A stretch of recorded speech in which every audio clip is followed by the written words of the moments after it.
fell in love with the themes from it, and then we worked on developing it for a couple of years. What exactly did you fall in love with? The idea.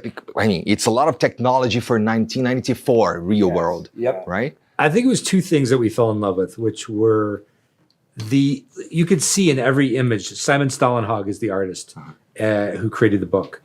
And you could see in every image that he was exploring a very complicated relationship between humanity and technology. Mm-hmm. And we felt that that's, our relationship with technology is perhaps more complicated than it's ever been in history at this point.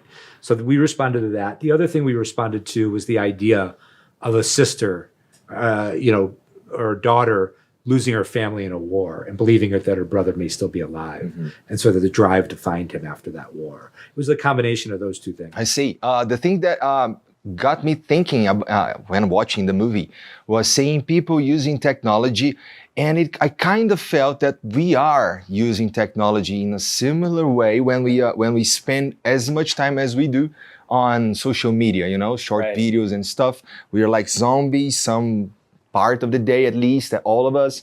And watching in the movie people wearing those helmets, and I don't know, forsaking their lives. Yeah. It was something that got me living through a proxy rather than, right? I mean, how many times you walked into a restaurant, looked around, and half the people in the restaurant are on their phones, and they're not even talking to each other. The problem is that technology, the social media, is designed in a way that it feeds you dopamine. Keeps you there. It keeps you there. There's a level of addiction to it. It's tricky because we both have kids, so we're watching this evolve, and we're thinking, what kind of impact is this going to have psychologically? We can already see it as a corrosive impact on society as a whole. We live in a conflict culture. Everything is being shouted from the rooftops. Everybody's arguing all the time.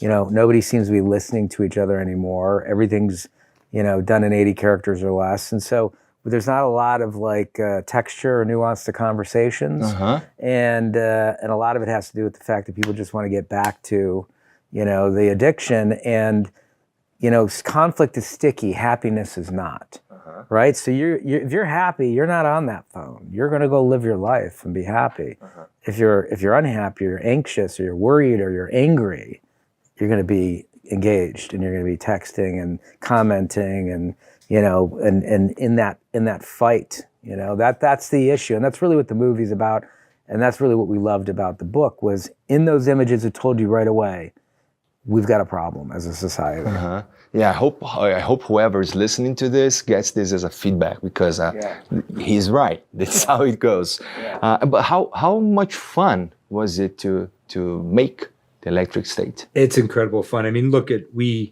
we always say that the experience of making the movie is as valuable as the movie itself. Mm. So we try to create a family atmosphere. Joe and I, we work as a team. It speaks to the fact that we love collaboration. We really appreciate the experience of collaboration, and we bring that to everybody who's making the movie with us. So we like to create an environment where everybody's free to contribute, where everybody feels valued. We're all making the movie together, and we're having a good, positive experience doing that. And it makes it a lot easier to have a positive experience when Stanley Tucci does a little cooking once in a while for you. Yeah. So it's the best lasagna you'll ever have. Yeah. Best what? Lasagna. Well, that wasn't expected. Yeah. I didn't know that. Well, but you work together as a team and you collaborate, just like you just said.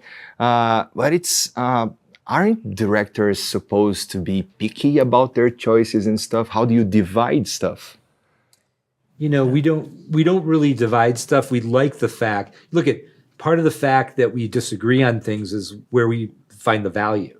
That's kind of how we sort of decide what we want to do and how we find the best idea. We have a sort of a ethic of the best idea wins. We approach it, the movie's bigger than everybody. Mm-hmm. It's bigger than us. It's bigger than anybody making it. So we're all kind of serving this bigger idea. I understand that. So, and you've been doing this for a long time, right? That helps. Yeah, very long time. That does help, yeah, for sure. Vulcan mind meld, as we call it. Vulcan mind meld, like Star Trek, Spock used to do a Vulcan mind meld, so we can meld our minds together. I see. Yeah. Well, it's been working, right? But was it any kind of I don't know challenge? Because as we were saying, the movie it happens in the 90s. So very different technology shown in the movie, right? But it's a movie where you have robots and they are going around, they're having wars, but there's no phones, right? No cell phones. Right. So how was it? Was it any kind of challenge? I mean, the intent was to set it in period one. It moves it's a sensitive subject, right? Talking about phone addiction and the complexities of technology. So you want to give a little distance to the audience, so it's not so immediate. So by taking phones away and turning them into these ridiculous headsets that people wear and the drones that they operate while they are entertained, in a subconscious state, it just makes it easier, I think, for the audience to process it. And so putting it in period at that inflection point in the 90s where technology really started to become dominant in our lives felt like a great setting for this story. And then you moved from huge monsters and outer space beings to some robots, some cute robots, right? They're cute. Yes, designed by Walt Disney so that they have a certain appeal to them. They're meant to be non-threatening to society. So they were designed in a way that, you were comfortable having them in your home. Mm-hmm. Well, not so much.